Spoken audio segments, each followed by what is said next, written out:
the first part of our discussion about the rhythm guitar toolbox here in the basic curriculum covered more concepts and more ways to understand kind of what bluegrass rhythm guitar is and why it is, and help just initiate some conversations about some of the choices that we can make as we use these tools. And I want to start talking about now some more specific tools that we can use. And again, to use this term, choice. These are choices that we want to explore and experiment with. It's not just one thing where this one thing the one way will always work. But still, on the more conceptual side, the idea of a walking bass is a really vital part of bluegrass rhythm. It's been part of bluegrass rhythm from the early days. Like I mentioned earlier, there were, in early bluegrass recordings, there wasn't a bass player, so the guitarist was sort of the bass player and created all that low energy for the boom chuck. And again, walking bass lines help us add interest, helps kind of lead from one chord to the next. For instance, if I'm going from, if this is my one chord in the key of G, and I want to go to C, I can walk right up to that C there, and it kind of leads the listeners, it leads the other people in the band, helps create, in our idea of rhythm guitar as a real supportive system, kind of helps create a real helpful predictability and trustworthiness in our rhythm.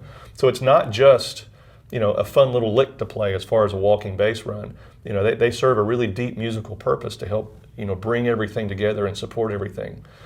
When I gave you that little example a second ago, G to C, it sounded real common. What I really want you to understand as far as the tool and the concept of a walking bass run is that when we understand where the notes come from, we can use them in any key, in any way.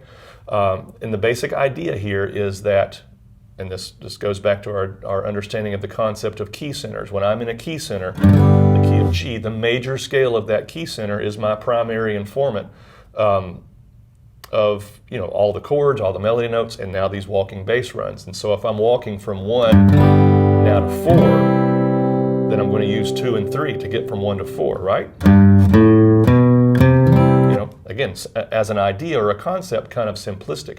And you can see as we've added challenge with playing a boom chuck style, changing chords and rhythm, when we put all this together, we're going to notice more challenge. And certainly, playing different songs, we're going to notice different ways to use these. But that's the main tool of walking bass runs, is that they are scale notes that help us get from whatever chord that we're playing to the next chord. So if I'm playing a 5 chord and I want to go back to the 1, I have actually a couple of options. I could walk, depending on the time that I have, I could walk down the scale 5, 4, 3, 2, 1.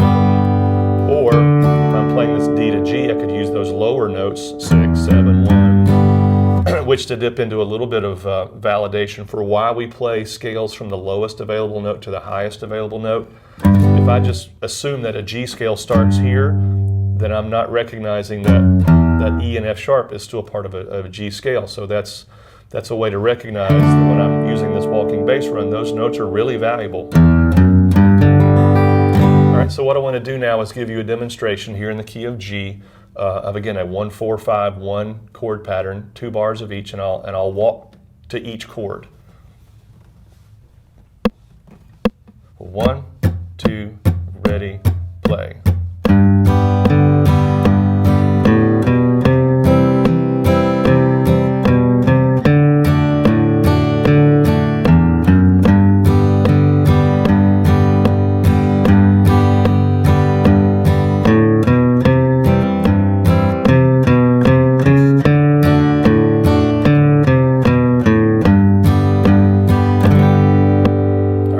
So I changed it the second time through. I used some different walking bass runs. And again, that's part of my encouragement here, is to understand this is a tool that can be used in a lot of different ways. It's not about here is the correct way to walk from G to C or D to G.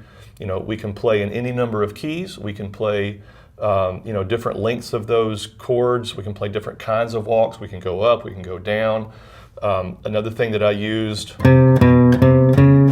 was more of a chromatic version of that walk, where I'm using notes that aren't in that scale to just help rhythmically fill the space, still very much in time, get me from one chord to the next.